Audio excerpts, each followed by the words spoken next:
Hey Mockingcasters, RJ here. Before we start the episode, I just wanted to share a few numbers with you. The first number is 5,000. That's how many subscribers the podcast has now. That's an amazing number. That puts us solidly in the top 10% of all podcasts. Thank you so much for listening and for telling your friends. The next number is 50 cents. If every one of our listeners gave 50 cents a month, that would more than fully cover all of the podcast-related costs. Now, unfortunately, you can't actually give 50 cents a month. PayPal won't let us do it. But you can give $10 a month. And if every one of our 5,000 listeners gave $10 a month, two things would happen.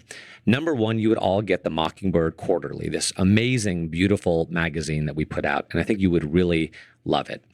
Next, if every one of you gave $10 a month, it would more than fully fund the entire ministry. Not just this podcast and our other podcasts, but also the blog, the books, the quarterly, the conferences, the 11 full and part-time employees who work so hard each and every day to bring you this message of God's amazing grace. Here's the last number, 3. That's how many minutes it'll take you to go to mbird.com, click on support at the very top of the page, and give $10 a month. I know because I just did it.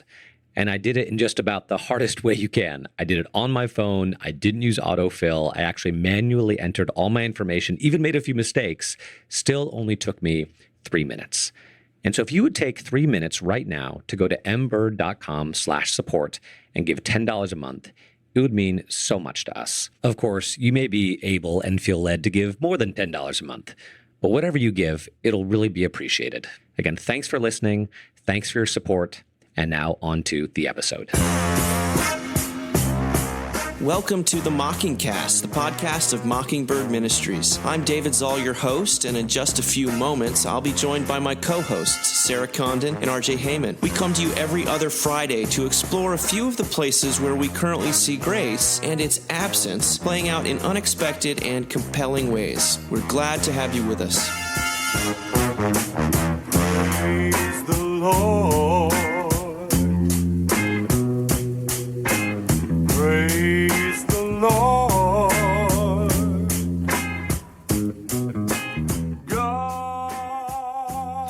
Well, we're back, having just heard R.J. Heyman's wonderful voice doing his appeal for your hard-earned dollars. Thank you, R.J. And thank you for that, too. It's a gift that keeps on giving here. That's what I'm here for. No, but we do our sort of appeals to support the ministry twice a year, and we certainly can use everything. And we're so grateful that people have been so incredibly generous with us. Anything else you want to add to that, Sarah or RJ? I'm a little weirded out by how popular this podcast is, to be honest with you, because I feel like we kind of just show up and hang out, and we love each other very much, and it's so cool that many people want to listen to that. I guess it's just very strange. But I recorded that like a month ago, 6 weeks ago, and we've actually grown even since then. I mean, our listenership is really increasing. I'm honored, blown away. I can't believe that Mockingbird is 11 years old, Dave? 12 years old. Oh my gosh, almost a teenager. Mockingbird is almost a teenager. And it's amazing how faithful God has been and how hard you've worked, Dave. And I'm just honored to be part of this amazing thing and excited about the future. Well, it is a delight, guys. It is a delight to do this. I mean, I look forward to it. I was looking forward to today. And, we had so many different things we wanted to talk about. We had to take a vote. So here we go. We're going to talk about what it's like to be sleepless in Silicon Valley. This is from The Economist. And no, it is not an Onion article. It's from those dear people at The Economist. First, close the blackout blinds in your bedroom. Eat dinner at 4 p.m. and do not eat or drink anything after 6 p.m. Put on your blue light blocking glasses at 8 p.m. Set your bedroom temperature to 67 degrees Fahrenheit and your electric blanket to 69.8 degrees Fahrenheit. At 8:45 p.m., meditate for 5 to 10 minutes. Switch on your deep wave sound machine. Put on your Aura sleep tracking ring. You are now finally ready for slumber. This is the sleep hygiene routine described in a recent blog post by Brian Johnson. chief executive of Kernel, a startup developing brain-computer interfaces. He admits that his sleep routine has, quote-unquote, decimated my social life, and that his partner sleeps in a different room, but says all this trouble is worth it because it has boosted his level of, quote, deep sleep by as much as 157%. Indeed, for tech tycoons, Is it that seems. good Is math? that Like, I'm is that how many worried. fish there were in the second miraculous catch? It might have been 153. I think it felt like it was 153 because I remember it being a number that was divisible by 3. Anyway, it's neither here nor there. But who's Keep going. counting? Who's counting? Well, Silicon Valley is counting very, very precisely. For tech tycoons, it seems sleep is the new fitness. Those who want to monitor and improve their sleep have no shortage of gadgets to choose from. The market for sleep technology was worth $58 billion in 2014 and is expected to grow to $81 billion by 2020. The mania for sleep technology makes perfect sense for the tech industry. It fits with the industry's metrics-driven worldview. Applying similar techniques to sleep and other aspects of their personal lives, an approach known as the quantified self, seems like a logical step. As those in the startup world like to say, what's measured improves. And just as a side note, what those in the Mockingbird world would say, what's measured gets worse. Sleep tracking also aligns back to the Economist. Sleep tracking also, or it improves self-consciousness. We can put it that way. Yikes. Sleep tracking also aligns neatly with Silicon Valley's cult of productivity and the constant search for life hacks that will make entrepreneurs more effective, efficient, and successful. They also let people extend their quantified self-efforts into the one part of the day that was previously untouched, which is shut-eye. Relentlessly pursuing productivity only while you are awake is for wimps. Never mind that a study published in 2015 by researchers at Mass General and Harvard found that sleep tracking devices could not accurately measure sleep, and that claims about them were long on hype and short on solid evidence. Ignore the fact that another study published in 2017, the University of Two Medical Schools of Chicago, warned of the dangers, get this, of orthosomnia, defined as a quote-unquote perfectionistic quest for the ideal sleep in order to optimize daytime function. As obsessive users of sleep tech devices self-diagnose sleep disturbances based on dodgy data or stay awake all night worrying that they are falling behind by not sleeping as efficiently as rivals. The enthusiasm for sleep tech also fits a larger pattern of using technology to fix problems that the industry itself has created. Is your smartphone too addictive? Well, here's an app to help you monitor and track your usage. Seen this way, the embrace of sleep tracking is an indictment of the whole culture. It tackles the symptoms of sleep deprivation, but not the disease. Will you two, how did you sleep last night? Not well. I mean, I just started a new job, so I woke up in the middle of the night, unable to breathe because I'm worried I'm going to do things that are going to make the students in my ministry mad at me. So not well.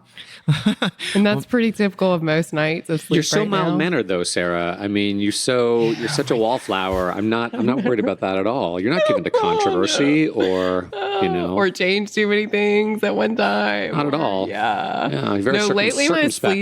sleep. I was thinking like, what's been my sleep ritual lately? Because, and RJ actually says this sometimes, like the moment that you get into that like thing where you're like, I'm gonna have green juice every night, and like, I'm gonna be very zen about this. Like it's like right when it's like falling apart, and so.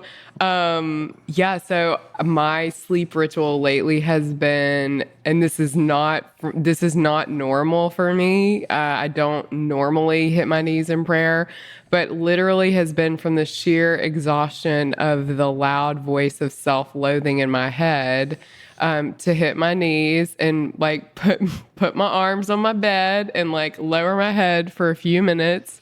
So it's a little less noisy. And then if that doesn't work, NyQuil. I just thought this article was just so completely absurd to anyone who has small children. Like anyone who has really maybe children at or all, children, but especially small children. Like, They really get in the way of your productivity. which they really do. Let me tell you, they're inefficient. Small children, maybe there's a life hack for that, where my 2.5-year-old can become just more efficient It's part of called my an life. iPad. That's the life hack. You hand them an iPad. That's totally true. No, yeah, my sleep pattern is desperately try to get the baby to sleep by about 9:30, because have I said this before, how there's apparently in the state of Texas, it is mandated that every preschool has to provide like a 2-hour nap time in the middle of the day. So our older two kids had both dropped their nap by the time they were this age, but our youngest is forced to take a nap, which means he's up until 9 or 9:30. Then try to get like a half an hour to an hour with my wife or to myself before I totally pass out. Oftentimes, my older son will wake me up at about 3 a.m. to help him with a project or paper he's trying to write. So I'll be up for an hour or two doing that. And then, wake up at 6:30 to make lunches and get kids to school and do it all over again. So there's my life hack. There's the Heyman Sounds sleep. dreamy. That's why I'm so effective and high energy all the dreamy. time. Well, exactly. I don't eat, I don't sleep. Perfect. I just feel like based on what Dave's hair looks like right now, he didn't sleep well last night. Do you know what I mean? Like It's carefully disheveled. It's very curated. Dave curates his follicles. I think it's a very like English professor. Dave, tell us how you slept last night. I slept okay. I have a Did CPAP you? machine these days, so I'm Look at like you. I've entered into late middle age way early. So you look I'm like Darth one of the Vader guys. when you sleep?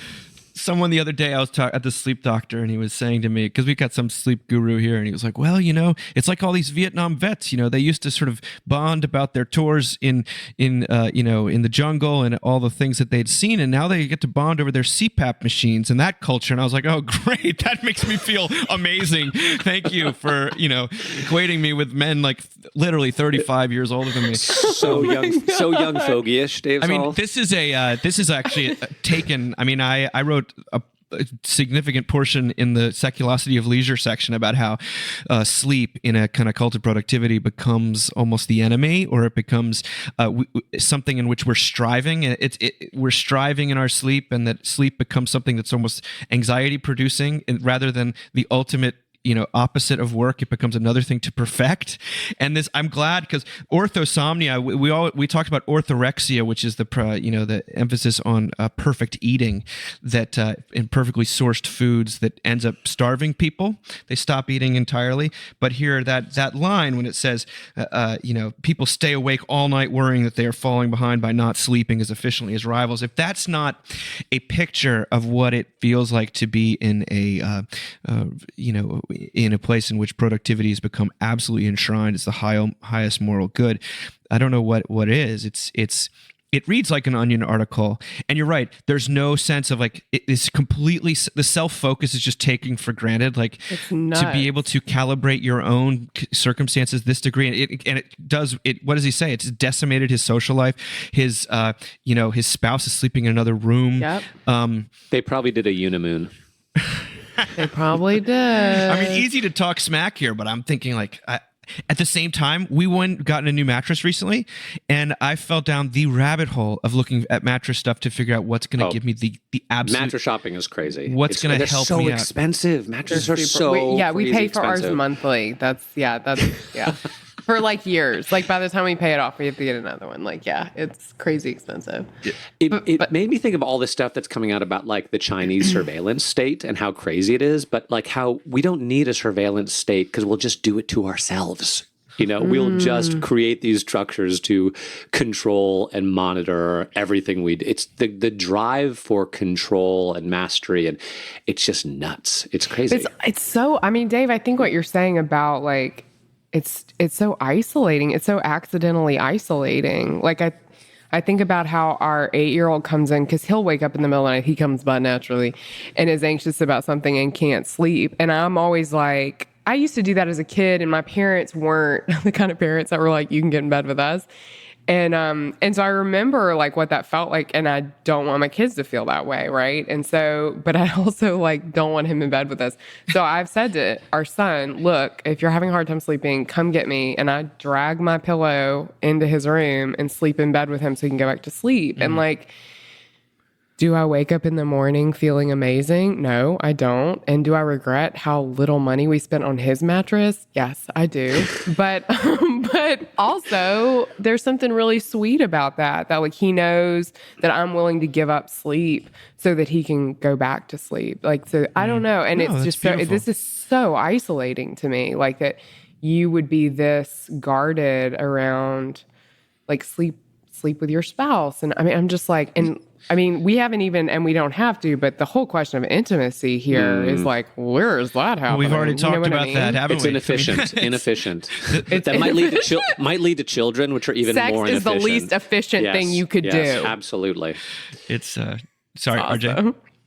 No, we actually totally gave up. Our 2.5-year-old sleeps in bed with us every night, pretty much. And we have a little, and we started doing that. Why did we do that? I was away for a week or something, and Jamie was just like, forget it. I'm just going to have him in bed with me. But she's like, if I have him in bed with me the next few days, he will never leave, which has proven to be true.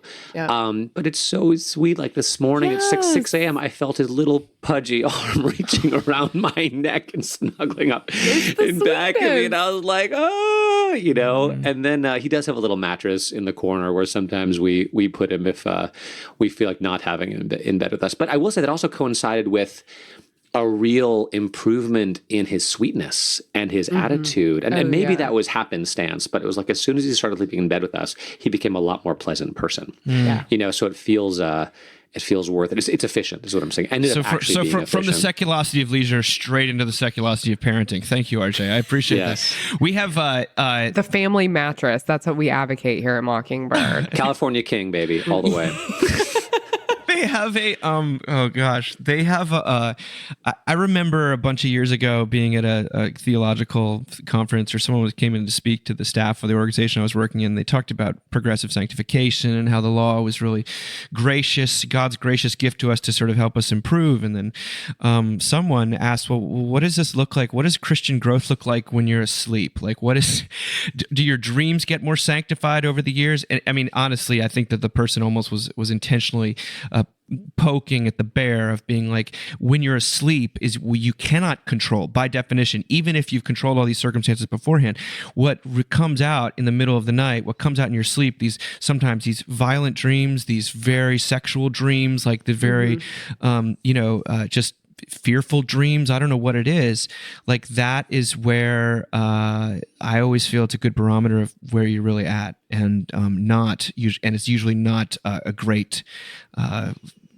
There's something's on your mind, and something is coming out in those dreams, and the idea that somehow we could dictate our dreams seems to be so.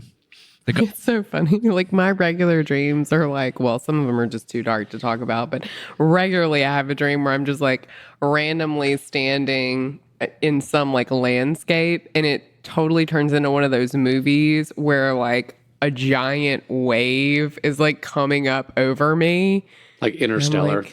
Yeah, I'm like it's a massive, like the world is all basically falling apart, and I'm like right there for like the wave to wash over me and kill everything, and I wake up and I'm like, wow, like I got a lot going on. Basically Noah's Ark for everyone who wasn't Noah. Exactly, that's my regular dream, and I'm never on the ark. I'm always like, wow, this didn't work out for me, So. Well, it was someone I was talking to a guy, Trailer Lavorne, the other day, and he was saying, the gospel always is what makes sense when we're in the places where willpower fails, and where willpower, at least where the limits of willpower are made known. And sleep is an area where, like, if you're really trying hard to sleep, that's the least relaxing thing, and also like the kind of dreams you have, and you talk to an insomniac, and they're very well acquainted with how out of control their life is. But let's go from something kind of exhausting. I feel like it's not a good pun, but I really feel like we could talk about lack of sleep like for a whole episode. But anyway, I know it feels. I do not have I do not have fond feelings for our 2.5-year-old in our bed. I really am. I bring down the law hard. You're out of here.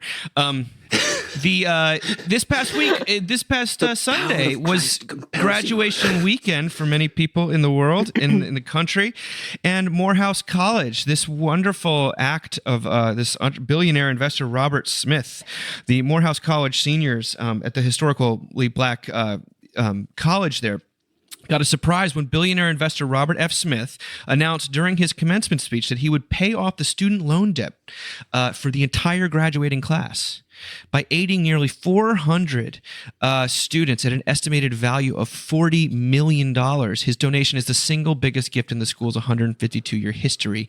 President David Thomas called Smith's gesture a liberation gift.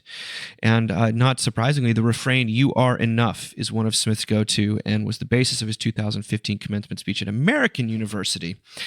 So this really beautiful moment, and if you can find on Twitter the video, he didn't tell anyone he was doing this, but there's a video of how the students respond when they realize that he's for real. But of course, the response there's been no lack of criticism after the sort of viral, "Hey, this is so exciting." Michelle Singletary in the Washington Post, actually, who writes about personal finance, she put a column out called "Is This Fair to Families Who Saved?" She writes, "I wasn't there, but given my experience, I can imagine what some parents at the recent Morehouse College commencement in Atlanta might have been thinking when they heard about the grant to pay off all the student loans for the 2019 graduates. Those not on the receiving end of this amazing gift might have contemplated, even for just a second, what about us? What do we get for doing the right thing and saving for our kids to go to college debt-free? The gift has resonated with me, and not for completely positive reasons," a reader from Virginia wrote. "Of course, I'm happy for the students, and I'm very appreciative of a rich person who contributes from his success to others. However, what?" Sorry, just like she's like, "I'm really happy for them, but..." Yeah. However, my immediate thought was, what about the classmates who struggled and sacrificed to pay the cost of their education without going into debt? There must be many feeling left out, unlucky, or even resentful. I feel conflicted without being smart enough to guarantee some better conclusion, but I think in his place, I would have the generous contribution given to permanent scholarship fund." Several other readers echo the same sentiment. There are others who racked up debt with no idea of how they could minimize it or how they would pay it off and are being rewarded for irresponsible financial behavior. I'm just blown away by the gracious act of clearing someone's debt, and as we always talk about when it comes to sort of grace and atonement and these things, the slate being wiped clean is such a beautiful metaphor. And then also, though, you have a really workers in the vineyard type response of like, well, what about, we've been here all day. What on earth are you doing? That's unfair. How dare you reward irresponsible behavior? But you guys probably heard about this extremely powerful display. What do you think? So I have a really heavy thought about this. Our seminary, the one my husband went to, Virginia, the one we give money to, they just made a big announcement that none of their students have to pay tuition. And while, there were a couple people that made jokes about this, there wasn't who'd graduated from there recently, who were like, "Oh, well, I guess I still have to pay my tuition." I think we actually may still be paying a small loan for my husband.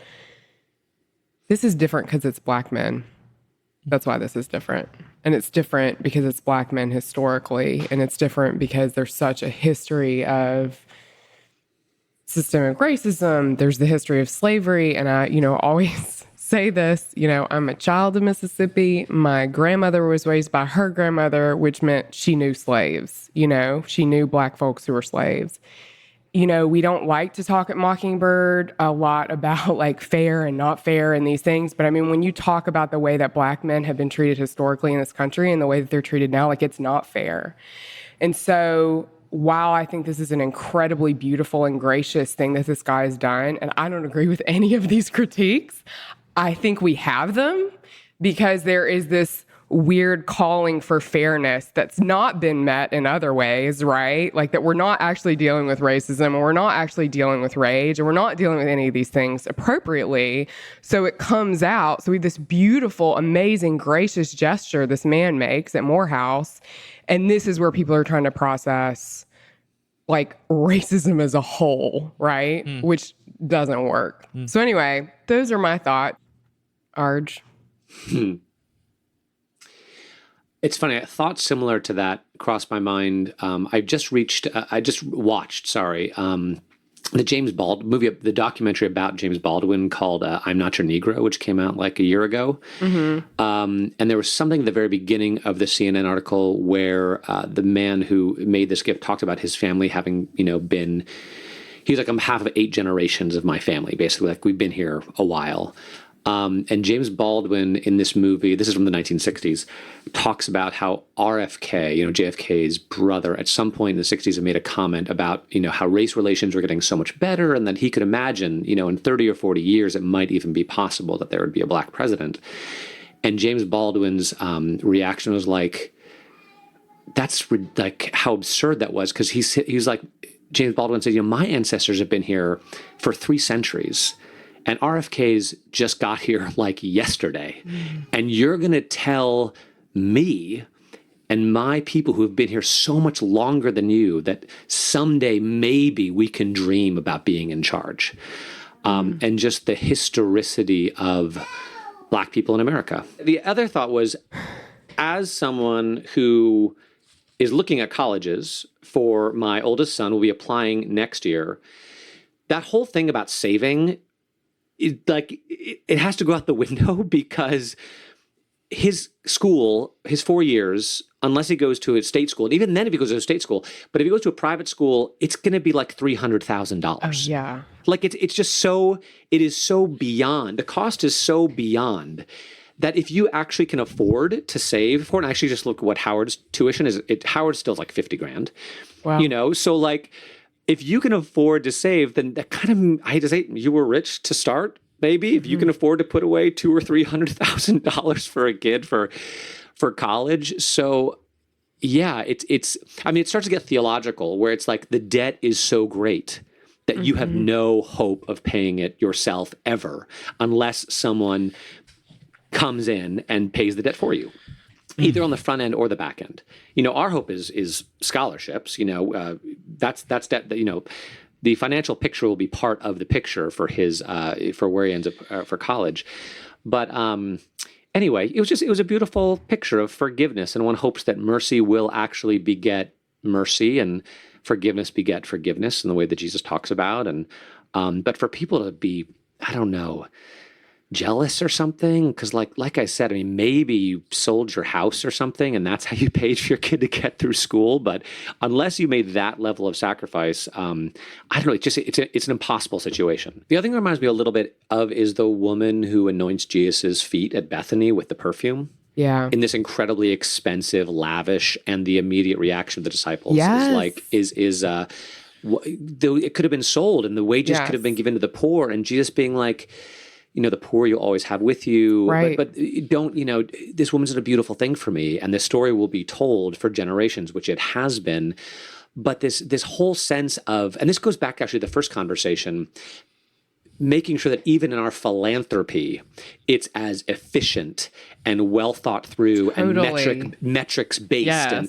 And I remember maximize. Yeah. A friend of Here's mine the better who had, way. A friend of mine who had wealthy Christian in-laws who were very generous, but he did say sometimes he felt like they were so responsible with their giving that it took the joy out of it. And let's face it, joyful giving, look what Spufford said, right? What Spufford says in his Yeshua chapter in Unapologetic, Jesus doesn't want your careful virtue. He wants your reckless generosity. Reckless generosity. And this is what this looks like, right? That this was, I think, something born out of joy and love, and you can criticize it all you want, but if to the degree that the action is integrated with the motivation, it is a godly, Jesus-like act. And Jesus got criticized for doing the exact same sorts of things and for receiving the exact same sorts of things. But it's not about efficiency or control. It's about love and freedom. That's what I see. I mean, that when you remember, RJ, you're the one when we were talking about the college admission scandal. You were saying, or what are people so upset that these kids are getting into college because someone else has completely made it possible, not according to any merit of their own. In fact, they're shown to be wanting. And here you have, I mean, it's slightly different because there's no law breaking involved, but you have someone they're accounted righteous, or they're absolved.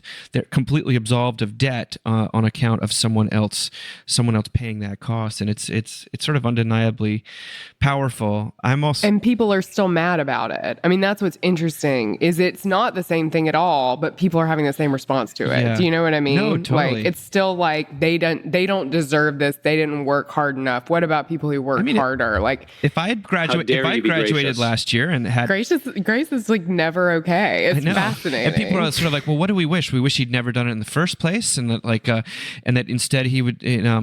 It's still an inspiring thing, and it is. Yeah, it's incredible. I also think that grace, to the extent that we experience it in today's world and on this earth, it's surprising. It's always surprising. And what is sort of so cool about watching the video and hearing about this is that it was a surprise to everyone there, and the dawning realization, people being like, this is the most generous thing I've ever witnessed in my life, and this is like this is too good to be true. This is heaven sent. This is unbelievably. You just watch people sort of fall apart, and the effect that has when it's not contrived and it's completely by surprise, rather than kind of, as you say, RJ, very carefully planned and regimented. As though we'll still take your gifts, $5 a month, but right. You know what I mean.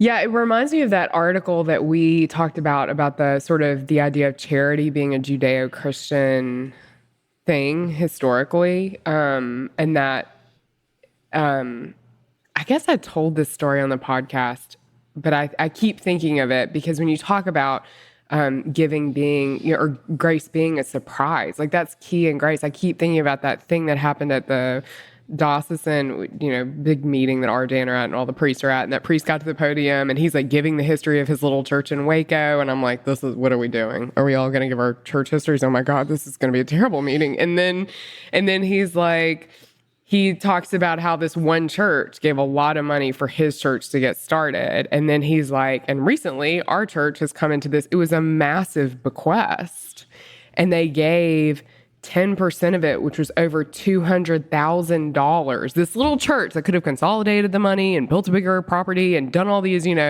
power things. He stood at the podium and said, and we're going to give $200,000 to this like church plant that's just started. And it's just like, and everybody starts weeping. It's like this, it just doesn't make sense. Grace never makes sense. That's what pisses everybody off. Well, let's talk about who it does make sense to. And that's, we're going to end with this unbelievable article called Back Row America. It is we published parts of it on the website, and this is actually First Things got the rights to publish this here, but Chris Arnade is a photographer and a former businessman who, wonderful, he'd come across our radar a while ago, and so we put some of this on our website, and we were fortunate enough to receive an advance copy of this book. The book is called Dignity, and the subtitle is Seeking Respect in Back Row America, and he writes about he was a guy who worked at Citibank, and before the financial crisis, sort of, apparently he lost his job or walked away, and he talks about what he's been doing since then, which is really delving into the poorest in forgotten sections of American life. One of the first chapters is titled, "If you want to get to know America, go to McDonald's." He talks about himself. He says, "Our isolation on Wall Street from the bulk of the country left us with a narrow view of the world. We valued what we could measure, and that meant material wealth. Things that couldn't be measured, community, dignity, faith, happiness, were largely ignored because they were hard to see. We had compassion for those who got left behind, but thought that our job was to provide them with an opportunity, no matter how small, to get where we were. It didn't occur to us that what we valued wasn't what everyone else wanted. If anything, we saw religion as an old, irrational thing that limited and repressed people, and often outright oppressed them.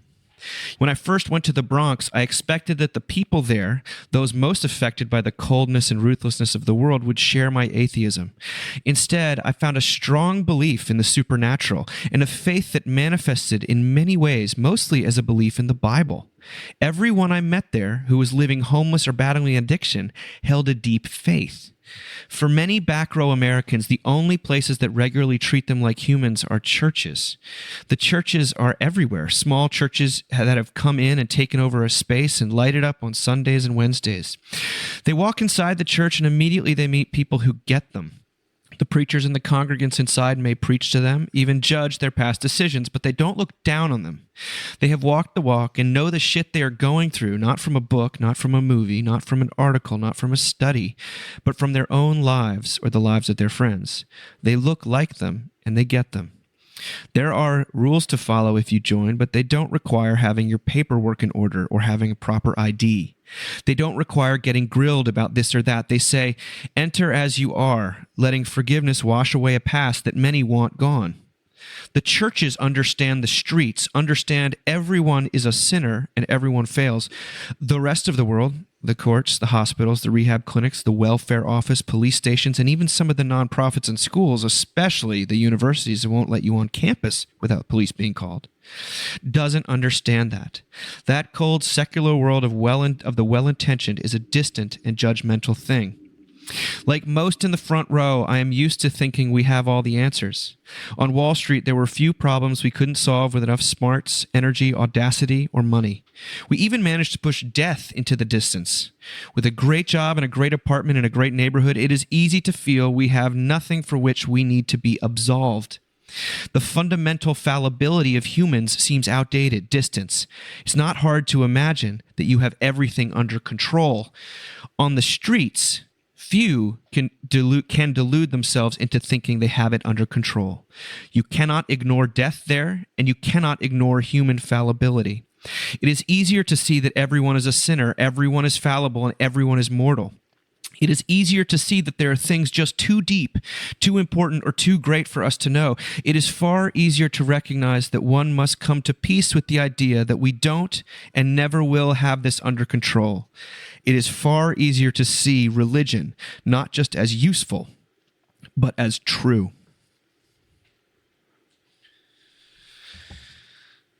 When I put that on the website, one of the things that I said was that it's such a relief to post something and a joy that is just so incredibly positive about what the church can be and clearly is for a lot of people that maybe don't have blogs and internet accounts and magazines to write their thoughts and opinions in.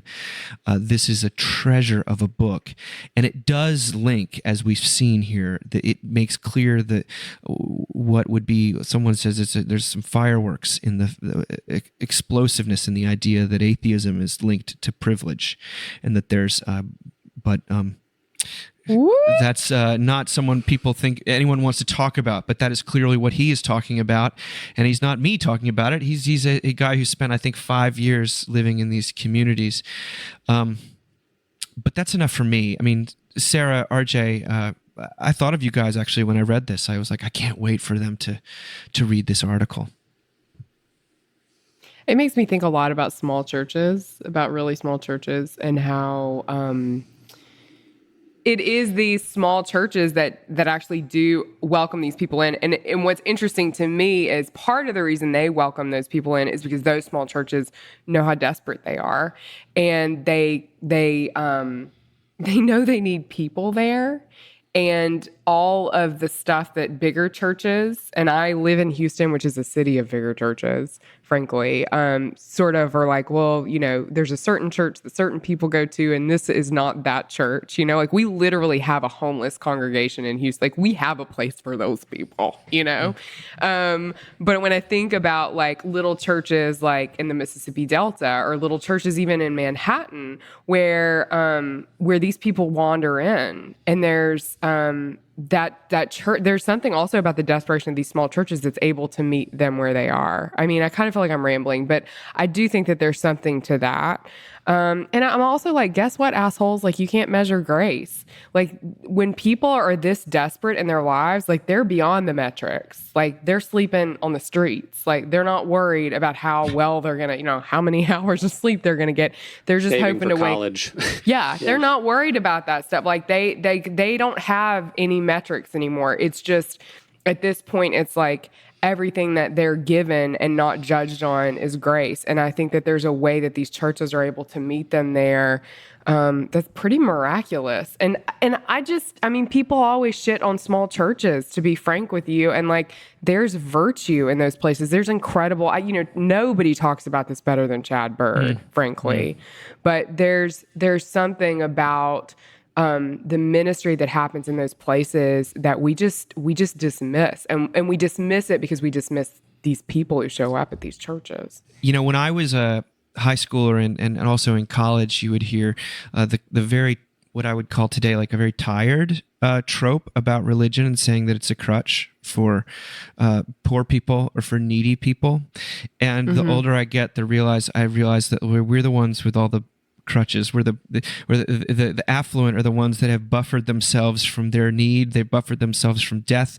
They've drawn a huge distance between themselves and other people. In fact, as we get lonelier, and as I think David Brooks says, that as soon as we get money, we buy our own loneliness. Because we get larger and larger houses, further and further away from each people.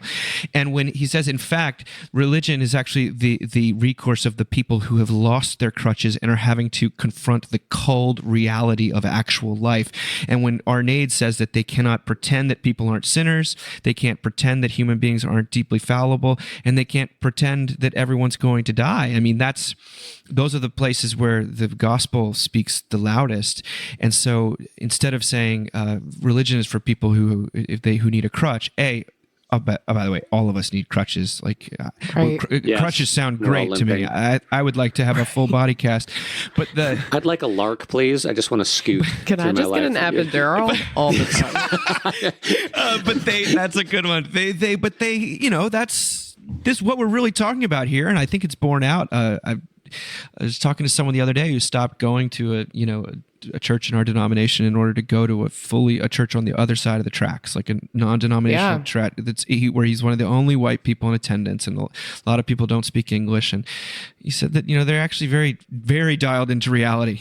They're like much more dialed into reality in a certain sense than those who are living online, and those who are never have to see their parents because they're in a old people's home, or never have to go to the DMV because they have someone to do it for them. I mean.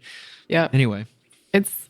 I keep thinking about when I was in chaplaincy, and when people would code, I'd have to show up, and I was always relieved when it wasn't like a waspy family, because the Black folks would cry and process and touch the body and be with them. All the stuff that I had to tell the white waspy people to do, they knew to do, and they just did it, right? And part of that comes from privilege, because they've had more generations of people dying at home than we have, frankly. Yeah. But then I also liked the Jewish families because they would always send someone to get food.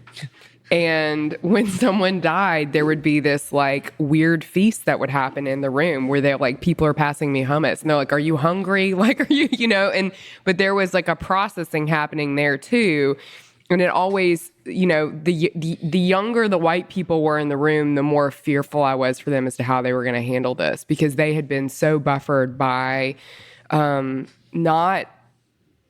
I don't know, man. I mean, this is so legalistic, but maybe not being able to crawl into their mama's bed, not there, her mama had one of them sleep rings, and she wasn't going to let the baby in bed with her. Gosh, how is everything we're talking about today coming full circle? I know, but I mean, it's because they aren't, I don't know.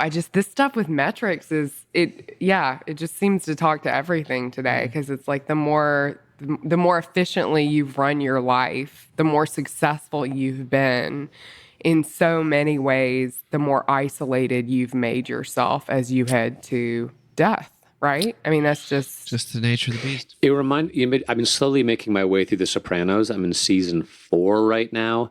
And there's a moment at which a Russian woman says to Tony how Americans are the only people on the face of the earth who actually expect to be happy. And they have everything, and they're totally miserable. Yeah. And it's there's something to that. And the more you have, the more happy you're supposed to be. And it's a whole David Foster Wallace, cruise thing. It's not working, people. It's just not working. It's it doesn't matter how much pampering you do, you can't escape cancer, anxiety, death. divorce, addiction. Like you just can't do it. So what you do is you shove it to the side. Every wealthy family has some daughter or son that lives in Alaska that no one talks about. So you shove it to the side, but it's still it doesn't change the reality of the situation. Such a baseline thing, because I was just in Nashville over the weekend, which is kind of becoming a bit of a burned over district. There's so many churches, and I just associate with a lot of this sort of deconversion stuff that I read about everywhere. And here you have basically Arnade's article is a mammoth rejoinder to all that, because the difference between your life all going well and then one bad thing happening and you concluding that God isn't real or God doesn't love you, versus your whole life being a veil of tears and one good thing happening and you saying, oh my word, God is real. That's a big difference. And the fact that we cannot call out, to use that dreadful phrase, the privilege here is it speaks to me as someone who expects my life to go, who's imbibed this stuff with mother's milk. I may not have slept in the bed, but that we just expect to be happy. Don't judge me, We expect Dave. to be happy, and that is, and that's totally bound up with how we view God versus these wonderful and probably also sinners, who are complicit in their own misery, the people that Arnade talks about. And you read that he actually, in the book, there's tons of stories of these people. That's why the book is so good. They're not innocent. He doesn't glamorize the poor, Right. but he does say that they are somehow in deeper touch with what's really going on in life. And I think that that's an enormous encouragement to me, and I hope it's encouragement to all of us. Any parting thoughts? I told myself I wasn't going to talk about season 2 of Fleabag, but everyone has to watch it because her character is so wounded. I mean, you don't even really have to watch the first season. Her character is so wounded. She's super dysfunctional. She has sex with everyone. But then you see her interact with your family and her family, and it makes so much sense because she's really the one that has to process the pain for the family, that has to process the sorrow, and she just buffers it. And when she meets this Roman Catholic priest, I mean, it's there's this beautiful moment where she's like told him she doesn't believe in God, but she's shown up for church. And he asked her if she wants to have some tea, and they're sitting at a table together, and he changes his mind pretty anxiously and decides they'll drink warm canned gin and tonics, which is like the grossest, most Anglican thing I've ever heard of. But anyway, they're sitting there drinking them. She has sniffed a Bible, like picked it up and smelled the inside of it. He's caught her. And she says something about not believing in God, and there's a painting of God on the wall, and it falls and hits the floor. And then this priest leans in and he says, I love it when he does that. And like, there's this beautiful, painful thing about like all the things this character has used that we all have as privileged people to buffer ourselves with. And instead, it's that dichotomy of like living a life you were saying where, everything's good and then something bad happens when we lose our faith in God versus like, the portrait falls from the wall and you say, I love it when he does that. It's just different. So anyway. That's beautiful. RJ? That reminds me also of what, is it Mary Carr in Lit? Who she's an atheist and she's going through rehab, and her sponsor is like, you need to start praying, and Mary Carr is like, I will never get on my knees and pray ever. And then she's in rehab going through detox in the bathroom, kneeling before the toilet, just vomiting. And she sort of starts to actually pray out of desperation and suddenly realizes that she's on her knees praying exactly in the way she never said she would. But that's where she meets God, in the midst of her desperation and rehab experience. So that's, as John Zoll says, God's office is at the end of your rope, which is just the best thing ever. Well, and it's true. Guys, thanks for talking today. Lots to process. I think I want to go take a nap. Yeah, me too. Make it efficient. All right. Make it count. Make it count. Yeah, make it count. All right, bye, guys. Bye. All right, bye.